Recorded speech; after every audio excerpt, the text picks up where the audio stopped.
Hey everyone, I just finished watching Hocus Pocus 2 on Disney Plus. The a sequel that most people have never asked for. But I wanted to give it a shot, see if it was anything like the first one, and see if I would have enjoyed it.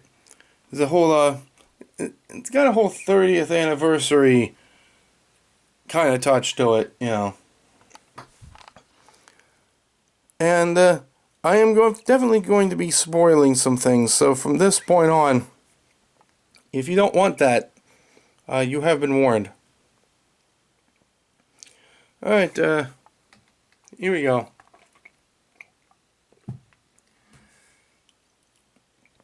It opens up in Salem in like the 1600s with young Sandersons, seeing them as children, showing basically the effect of the Salem witch trials. And Salem was unfair, to be completely true, but it showed their sympathetic childhood, the origin of the Sandersons, chased into the woods to avoid the children being the sisters being separated. Winifred was exiled from Salem, and her sisters were going to be taken care of by other villagers. And it was for the same kind of petty, stupid reasons that the witch trial was for. Particularly, the Sandersons were known to break a lot of rules, and Winifred was forced into a marriage by the Reverend, and she did not want to marry that boy, and so therefore she was evil and all that such. A disobedient woman? No. Anyway, and so the little sympathetic origin story. And that she escaped with her sisters into the Forbidden Wood, as they were coached and taught by an elder witch rather than the more traditional means that witches become witches. Witches. I understand why they might want to cut that sort of thing from a Disney show, but it was already kind of established in the first one. The idea that changing it from the gifted being taught to be witches rather than gaining powers completely with a contract from Satan, or otherwise a relationship with Satan, or Satan being indirectly involved. It is, I don't know. But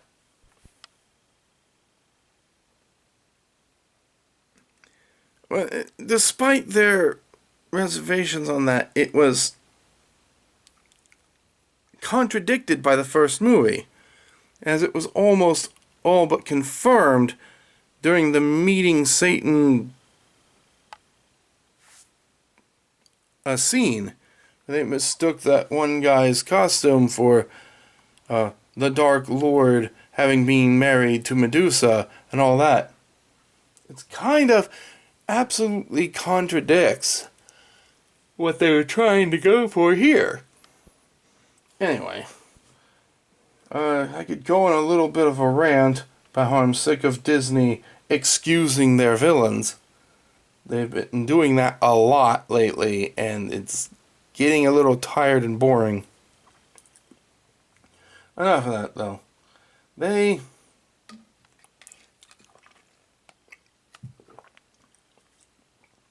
Intermodern Times, where we're following our brand new lead, Becca, who is very much into the occult and mystical stuff, and with the assistance of a crazy magic store owner, she is given a candle for her 16th birthday for purposes of a yearly ritual her and her friends do in the woods. Well, as it turns out, that candle is a black flame candle, which once again revives the Sanderson sisters, who open up in a completely random, unnatural music sequence.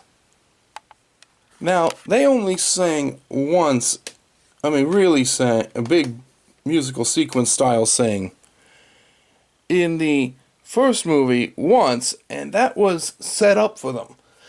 Not some random, not just doing it. But, okay, that happened. They meet up. They meet with Becca, who is able to smooth talk and trick them into convincing them that she herself is a witch. And you don't have to make life potions anymore or anything like that. You can just buy them now. They're available at this strange place. And she takes them to Walgreens, which is legitimately, the whole Walgreens scene was really actually funny. And I think the highlight of the movie, if they didn't make a movie and just had the Sandersons mess with modern day stuff, as like a series of sketches, that would probably have been better. But this was actually pretty good. And they had to get, when Becca was able to get away, the Sandersons had to get some kind of flying devices. Of course, Winifred got the only broom that was available. Yet her sister Sarah got a Swiffer. Slightly funny. But not nearly as funny as the third Sanderson corralling a pair of Roombas to stand on. That's actually silly, and I love it. But, I can't get over the fact that trying to make the child-eating Sanderson sisters misunderstood and all of that. And with the creation of the candle, the magic store owner created the candle because he was a Sanderson sister simp. At 29, 30 years ago, he witnessed their return. It changed his life forever. Yada, yada, yada. Well, they eventually give up on trying to make a life potion instead, or try to cast a spell to give them ultimate power, which would prevent them from being dead when the candle burns out anyway. So, and what they needed to do was obtain, one of the things they needed was the mayor's blood, because the mayor was a relative of a descendant from the Reverend, who was their hated enemy, and a drop of blood from their hated enemy was required for the spell. And all this the movie seems overproduced. I mean, they put a lot of effects and stuff like that in there. I think it could have been more deeply written. I think it could have been... Something was off with the writing, let's put it that way. And it kind of felt like a straight-to-video knockoff special rather than an actual movie or special. Anyway. Uh, the, uh, the enchanted room, at one point, the Sandersons get trapped in a circle of salt. Their magic won't work. They can't pass through. That's witch lore, really, any superstition lore. But they seemed absolutely trapped until the enchanted rumors show up and clear away a path for them. And I thought it was clever. It was, again, silly. I loved it, though.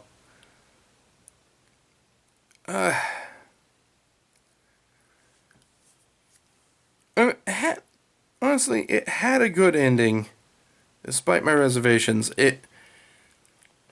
They managed to do the actual spell, which had a warning in it that was ignored, and in order to get ultimate magic through that spell, you had to give up that which you loved the most, which for Winifred happened to be her sisters. So she's all powerful, but she doesn't have her sisters anymore, and that's what she really wanted. And so they work together for this this other spell to reunite them, and essentially banishing them forever. It was a good enough ending. It is important that note that Becca wound up being a fledgling witch who just is discovering her powers all Harry Pottery style, and again, not the traditional way witches were made, and throwing out the idea that witches are not inherently evil. I don't know how I feel about that, but we need to talk about a few other things before I'm done. There was a post-credit scene that hints at them trying to make a third movie. It doesn't point. There's no point in it. The Sandersons had a good end. If they came back, who cares? Because not only did their revenge seem almost resolved, as it just seemed petty at this point, but they were also barely a threat. They were a little bit of a threat, but not nearly as much as they were in the first movie. And I think part of that comes down to Becca also being a witch, being able to counter some of the stuff. And the first movie, they were witches that were up against a bunch of kids and teenagers. Just a talking cat and a wandering zombie who made a return, by the way. Because he wasn't properly put to rest the first time in the first movie, so he was able to come back. Yeah, they just didn't seem like that much of a threat, and they got a good departure for the characters. But at the end of it all, I found the movie a little boring. The humor was okay. Obviously, the Sandersons stole the show and ate up the scenery. But, sometimes literally. But, I don't know. They really didn't seem like a threat. More often than not, for the sake of comedy, they were too stupid to be an actual danger.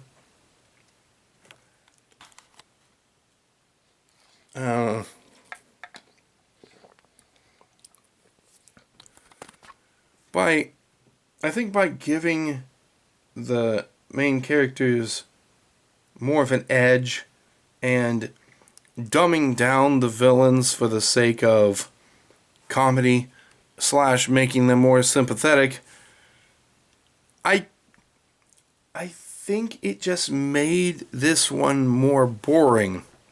I was not nearly compelled by any of this. Maybe you'll feel differently, but I was disappointed. Hocus Pocus 2 is available on Disney Plus. Check it out yourself if you want. Though, with my warning, it is, you may or may not be disappointed by what you see. And that's it. I hope you enjoyed my review, found it helpful, all of that. And I'll see you later.